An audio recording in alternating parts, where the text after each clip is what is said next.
अभी तक इस पोजीशन के ऊपर कायम रखा हुआ है। जब बाकरी साहब आप जिक्र करें, एम्बेसडर जावेद साहब, अब हम अगर अरब ममालिक के रिस्पांस की बात कर लें तो यूएई अब वाज़े तौर पे ये ओपनली कह रहा है कि उनका मेन सिक्योरिटी पार्टनर अमेरिका है, अपनी सपोर्ट को डबल डाउन करेंगे अमेरिका के लिए, और अमेरिका की किसी भी जो उनकी क़यादत में कोशिश होगी स्ट्रेट ऑफ हुर्मुज़ को खुलवाने के हवाले से उसमें मुकम्मल तौर पर उनका साथ देंगे। अब अरब ममालिक ने इससे पहले अमेरिका की तरफ से जिस अंदाज में जंग मुसल्लत की गई और इन अरब ममालिक का जितना नुकसान हुआ उसके ऊपर अमेरिका से तो कोई शिकवा नहीं किया है खुलकर, लेकिन ये स्टेटमेंट मुकम्मल उनके साथ यकजहती का इजहार, इसको आप कैसे देख रहे हैं? आप समझते हैं अरब ममालिक बाकायदा इस जंग का हिस्सा बनने जा रहे हैं अमेरिका के साथ?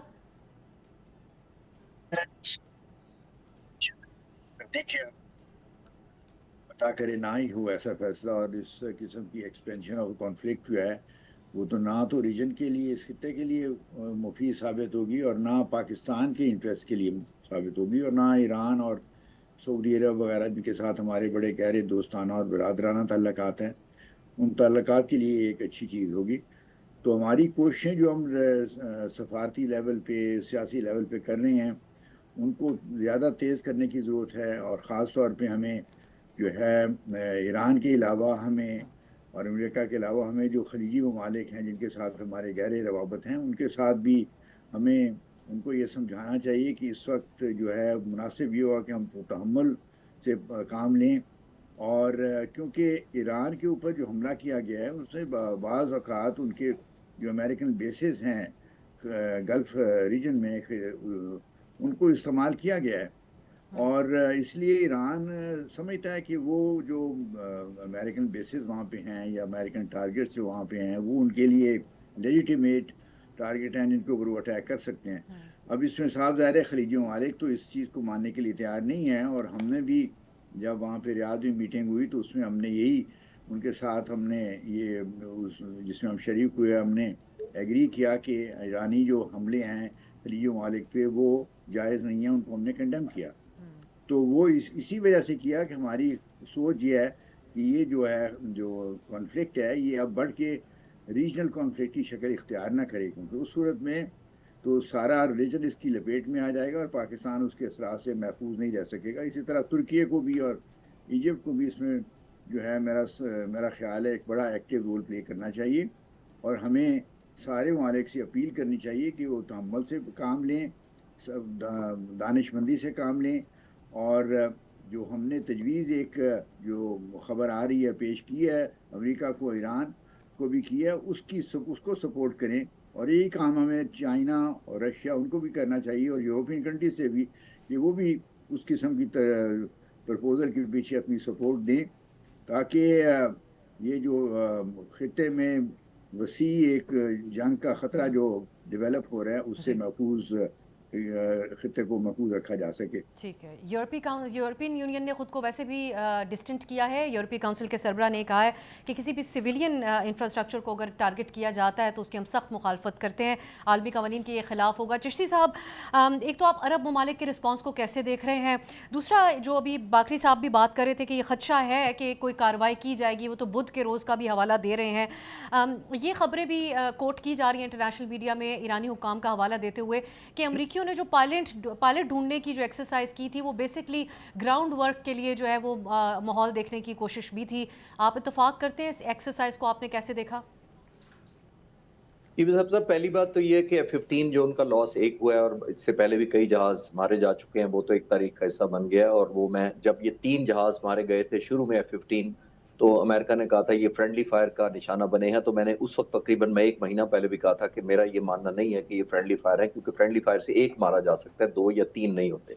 वो नुकसान अलग है। वो 300 तकरीबन 85 मिलियन के करीब उन्होंने जो नुकसान उस वक्त उठाया था, अभी भी ऑलमोस्ट 100 बिलियन का जहाज है। तो ये जो इन्होंने नुकसान उठाया देखा जाए तो तकरीबन 140 मिलियन के करीब एक C-130 की कीमत है, 100 मिलियन की करीब जहाज की कीमत है। अगर कलेक्टिवली देखा जाए इस ऑपरेशन की, तो तकरीबन $350 से $400 मिलियन इस ऑपरेशन का नुकसान हुआ है। और ये उस हकीकत के बावजूद आप देखिए कि अमेरिका रोजाना की बुनियाद पर 300 से 500 हमले करता है इसराइल के साथ मिलकर, और अब तक तकरीबन जो फिगर जा रही है वो तकरीबन 15,000 अटैक्स किए हैं उसने ईरान के ऊपर। अब आप इतनी मैसिव डिस्ट्रक्शन के बाद इस हद तक फ्रस्ट्रेटेड हैं कि अब आपने सिविलियन जो फैसिलिटीज हैं या सिविक इंफ्रास्ट्रक्चर है वो करना शुरू कर दिया। ये जो उन्होंने ऑपरेशन किया ये बहुत महंगा है। मेरा अभी तो मैं कंफर्म नहीं कर सकता कि ये न्यूक्लियर एनरिचमेंट के बारे में था या जो कहा जा रहा है कि उसके लिए था और उसकी गाव में ये ऑपरेशन किया गया। अभी तो मुझे लगता है कि ये पायलट ही की पॉसिबिलिटी है, अनलेस मेरे पास कोई प्रूफ डाटा हो। मैं आपके और अपने आप को ज़ाहिर है इस चैनल के थ्रू डिस्क्रेडिट भी नहीं करना चाहता कि ऐसी गलत बात कर दूं, नंबर 1। नंबर 2, एक बड़ी इंपॉर्टेंट बात हमें ये ज़हन में रखनी चाहिए कि आप देखिए कि ये जो ऑपरेशन था, ये पायलट को बचाने के लिए जो कहा जा रहा है, मुझे लगता है कि अमेरिकन ट्रेडिशनली ऐसा करते आए हैं। जरा विजुलाइज करें, ये जो $400 मिलियन उनका खर्चा हुआ है, अगर वो पायलट पकड़ा जाता, कैप्चर होता, ईरानी चैनल्स पर चलता, तो कितनी बड़ी ह्यूमिलिएशन 400 मिलियन से कहीं ज्यादा अमेरिका के लिए होती कि एक पायलट पकड़ा गया। फिर एक और बात भी है, आप एक हॉलीवुड की फिल्म बनी थी बिहाइंड द एनिमी लाइंस, वो बोस्निया के ऑपरेशंस पर थी जिसमें उनका एक F-16 पायलट गिर जाता है। उसको अमेरिका ने रेस्क्यू कराने की बहुत मैसिव एफर्ट लगाई थी और वो ट्रू स्टोरी थी और वो भी। तो ये ट्रेडिशनली अमेरिका का है। मैं अपने चैनल पर एक डॉक्यूमेंट्री डाली थी कुछ अर्से बाद, उसका नाम ये फार्डो पुश था। वो वियतनाम जंग के बारे में थी। आप हैरान होंगी कि एक फाइटर पायलट उस वक्त जो अटैक के लिए गया था हेनोई पर, जो कैपिटल था वियतनाम का, अमरीकी फैंटम उड़ा रहा था, उसके नंबर 2 जो पायलट था उसके इंजन बंद हो गए थे नीचे फायर लगने की वजह से। तो उस लीडर ने ये सोचा कि अगर मैंने इसको यहाँ छोड़ दिया तो जब ये इजेक्ट करेगा तो मोस्टली उन दिनों वियतनामीज आने वाले पायलट जो जमीन पर पैराशूट के जरिए गिरता था उसको मार के जख्मी करके मार देते थे ऑलमोस्ट बदले के तौर पर या गुस्से में। तो उस फाइटर पायलट ने, उसका नाम पार्डो था, उसने अपनी नोज से जो ये दूसरा जहाज जिसकी टेल के अंदर अपना नोज घुसा के अपने इंजन की ताकत से उसको पुश करके तकरीबन 150 किलोमीटर वियतनाम की बॉर्डर में धकेला था बाहर, ताकि वो गिरे ना, पैराशूट से वियतनामियों के हाथ ना आ जाए। तो ये हम पायलट्स की ऑब्लिगेटरी होती है कि जाहिर है कि हम एक ऑपरेशन कर रहे होते हैं, तो ये अमेरिका के पास क्योंकि रिसोर्सेज बहुत ज्यादा हैं, तो उसको मुझे लगता है कॉस्ट इफेक्टिव ऑपरेशन किया उसने। इतनी तबाही मचाने के बावजूद भी पायलट निकाल के इसलिए ले गए, वो कहीं ज्यादा ह्यूमिलिएशन और इंसल्टिंग होता अमेरिका के लिए अगर पायलट हाथ में आ जाता। सबसे पहली बात तो ये है कि F-15 जो उनका लॉस एक हुआ है और इससे पहले भी कई जहाज मारे जा चुके हैं, वो तो एक तारीख का हिस्सा बन गया। और वो मैं जब ये 3 जहाज मारे गए थे शुरू में F-15, तो अमेरिका ने कहा था ये फ्रेंडली फायर का निशाना बने हैं। तो मैंने उस वक्त तकरीबन मैं 1 महीना पहले भी कहा था कि मेरा ये मानना नहीं है कि ये फ्रेंडली फायर है, क्योंकि फ्रेंडली फायर से एक मारा जा सकता है, 2 या 3 नहीं होते, वो नुकसान अलग है। वो 300 तकरीबन 85 मिलियन के करीब उन्होंने जो नुकसान उस वक्त उठाया था, अभी भी ऑलमोस्ट 100 मिलियन का जहाज है। तो ये जो इन्होंने नुकसान उठाया देखा जाए तो तकरीबन 140 मिलियन के करीब एक C-130 की कीमत है, 100 मिलियन की करीब जहाज की कीमत है। अगर कलेक्टिवली देखा जाए इस ऑपरेशन की तकरीबन $350 से $400 मिलियन इस ऑपरेशन का नुकसान हुआ है। और ये उस हकीकत के बावजूद आप देखिए कि अमेरिका रोजाना की बुनियाद पर 300 से 500 हमले करता है इसराइल के साथ मिलकर, और अब तक तकरीबन जो फिगर जा रही है वो तकरीबन 15,000 अटैक्स किए हैं उसने ईरान के ऊपर। अब आप इतनी मैसिव डिस्ट्रक्शन के बाद इस हद तक फ्रस्ट्रेटेड हैं कि अब आपने सिविलियन जो फैसिलिटीज हैं या सिविक इंफ्रास्ट्रक्चर है वो करना शुरू कर दिया। ये जो उन्होंने ऑपरेशन किया ये बहुत महंगा है। मेरा अभी तो मैं कंफर्म नहीं कर सकता कि ये न्यूक्लियर एनरिचमेंट के बारे में था या जो कहा जा रहा है कि उसके लिए था और उसकी गाव में ये ऑपरेशन किया गया। अभी तो मुझे लगता है कि ये पायलट ही की पॉसिबिलिटी है, अनलेस मेरे पास कोई प्रूफ डाटा हो। मैं आपके और अपने आप को जाहिर है इस चैनल के थ्रू डिस्क्रेडिट भी नहीं करना चाहता कि ऐसी गलत बात कर दूं, नंबर 1। नंबर 2, एक बड़ी इंपॉर्टेंट बात हमें ये ज़हन में रखनी चाहिए कि आप देखिए कि ये जो ऑपरेशन था, ये पायलट को बचाने के लिए जो कहा जा रहा है, मुझे लगता है कि अमेरिकन ट्रेडिशनली ऐसा करते आए हैं। जरा विजुलाइज करें, ये जो $400 मिलियन उनका खर्चा हुआ है, अगर वो पायलट पकड़ा जाता, कैप्चर होता, ईरानी चैनल्स पर चलता, तो कितनी बड़ी ह्यूमिलिएशन 400 मिलियन से कहीं ज्यादा अमेरिका के लिए होती कि एक पायलट पकड़ा गया। फिर एक और बात भी है, आप एक हॉलीवुड की फिल्म बनी थी बिहाइंड द एनिमी लाइंस, वो बोस्निया के ऑपरेशंस पर थी जिसमें उनका एक F-16 पायलट गिर जाता है। उसको अमेरिका ने रेस्क्यू कराने की बहुत मैसिव एफर्ट लगाई थी और वो ट्रू स्टोरी थी और वो भी। तो ये ट्रेडिशनली अमेरिका का है। मैं अपने चैनल पर एक डॉक्यूमेंट्री डाली थी कुछ अर्से बाद, उसका नाम ये फार्डो पुश था।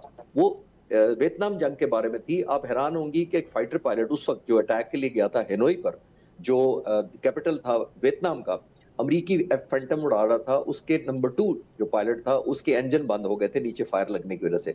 तो उस लीडर ने ये सोचा कि अगर मैंने इसको यहाँ छोड़ दिया तो जब ये इजेक्ट करेगा तो मोस्टली उन दिनों वियतनामीज आने वाले पायलट जो जमीन पर पैराशूट के जरिए गिरता था उसको मार के जख्मी करके मार देते थे ऑलमोस्ट बदले के तौर पर या गुस्से में।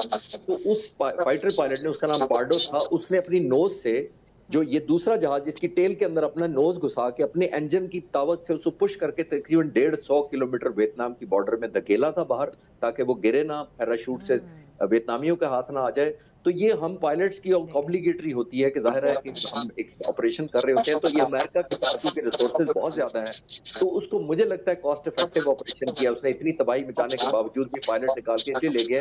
وہ کہیں زیادہ ہیوملیشن اور انسلٹنگ ہوتا امریکہ کے لیے اگر پائلٹ ہاتھ میں آ جاتا. سبسکرائب کریں اور بیل دبائیں تاکہ کوئی خبر رہ نہ جائے.